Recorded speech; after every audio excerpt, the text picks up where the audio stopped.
Alright, so today I'm making a video on DWM because one of you guys asked me to make a video on DWM, aka the Dynamic Window Manager. So first of all, I'm just gonna go to whatever comment asked me to make a video on DWM. Let's see. Yeah, here it is. So someone asked, please make a DWM video. So today I'm gonna make a video on DWM as well as a lot of the three major cyclist programs, that is the Dynamic Window Manager, dmenu, and ST or Symbol Terminal. So here we are in my DWM build, and this is actually very new. I just installed and configured this. So today I'm gonna show you like how you install DWM, how you do patches and all of that. So first of all, I have added one patch into this build. So if I open up some windows, you can see how it has these gaps. So this is using the useless gaps patch, and yeah, I'm using ST for the terminal or symbol terminal, whatever you want to call it. And we'll actually just open up my DWM config. So the DWM config is located in .config/DWM, and not .config/DWM. It's actually in cyclist DWM. You can put this anywhere you want. So in my cyclist folder, we have some apps here. We got DWM blocks, which is this thing right here, the status, and ST is the terminal. I don't think we need these backups, but I kept them there. So in DWM, what you have is a config.h, you have the dwm.c, as well as the config.def.h. So I think the config.def.h is sort of like a backup of config.h from what I know. And then you can also create a folder called patches, which if I ls, then it's gonna contain just the useless gaps right here, which you can patch with patch-i and then the path to your patch.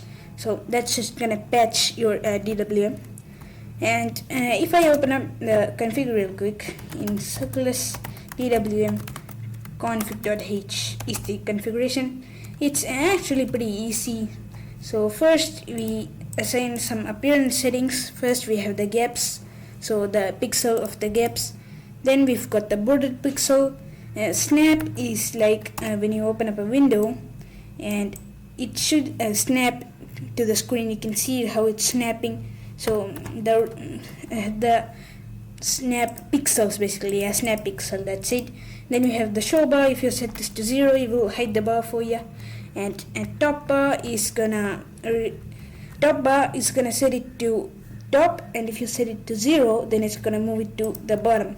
So if I close out all of these windows real quick because I don't need it, and I set the top bar to 1.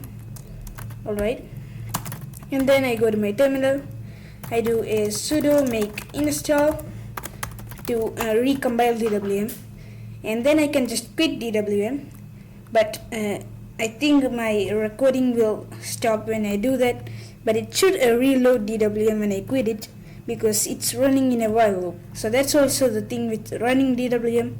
First, let's talk about installing it. So install it, you just make a directory called cyclist. This is optional, but I want to keep all of my cyclist programs in one directory.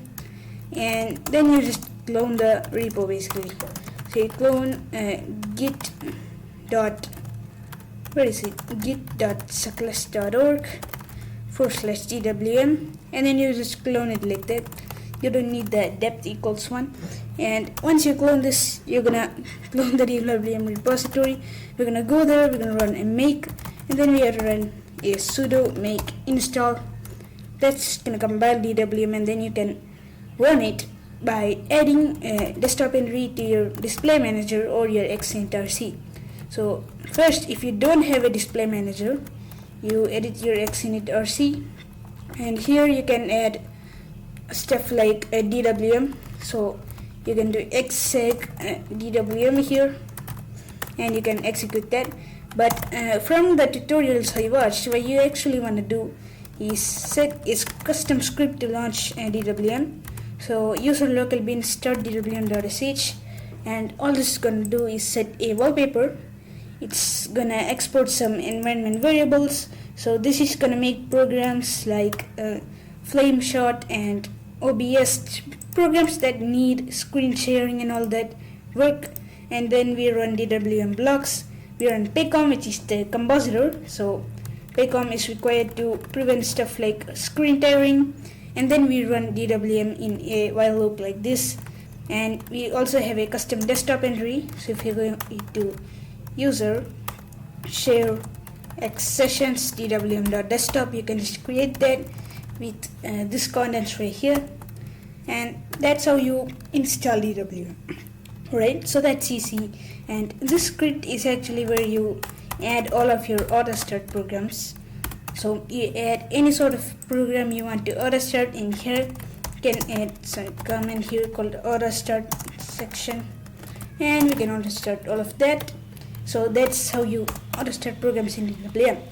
Now the paycom compositor, what does it do? It basically does stuff like shadows, blur, transparency, all of that.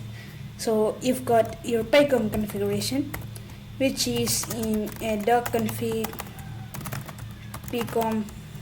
paycom.conf, and let me actually do that with batch. So there's the paycom configuration. So you can simply read through this and see it's very simple. I've disabled a lot of the fading and animations because I don't need them.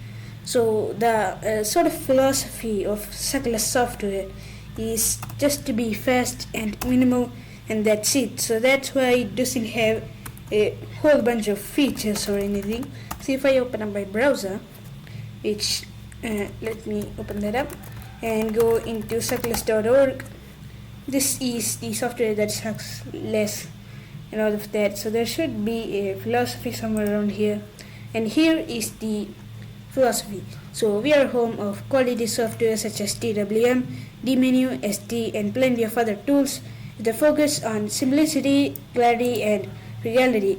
Philosophy is to keep things simple, minimal, and usable. So that's the point here. So it's usable, it's simple, and it's incredibly minimal. So that's one of the points of DWM, and that's why it doesn't come with a lot of features by default. Now SD is an incredibly fast terminal emulator. So let's dig into SD here.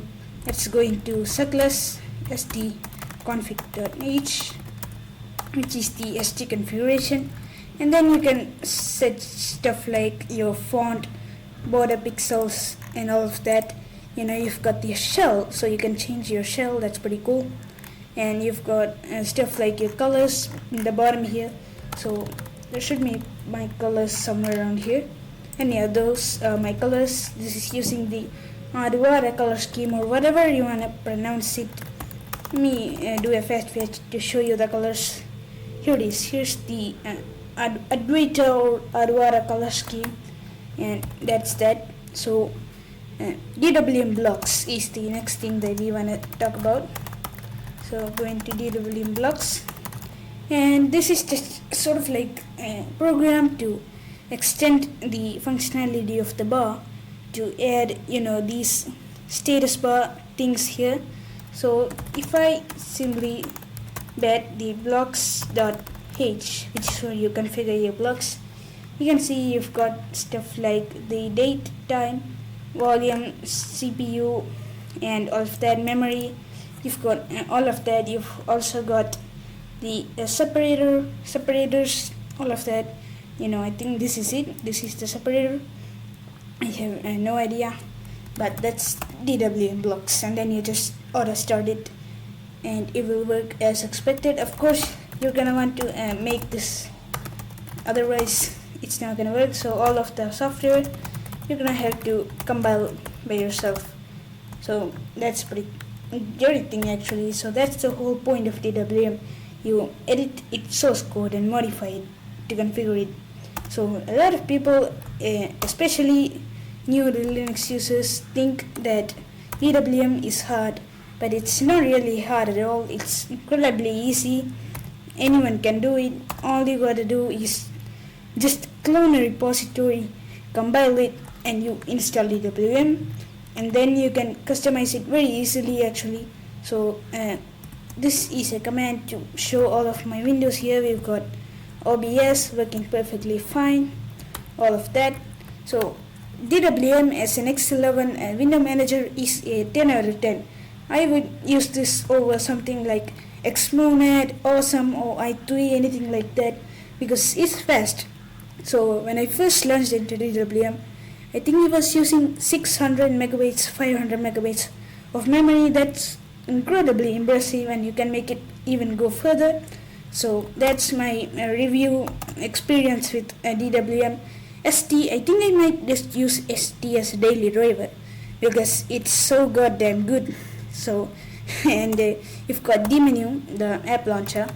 That's pretty based app launcher. There's nothing wrong with that. I do prefer Rofi over this.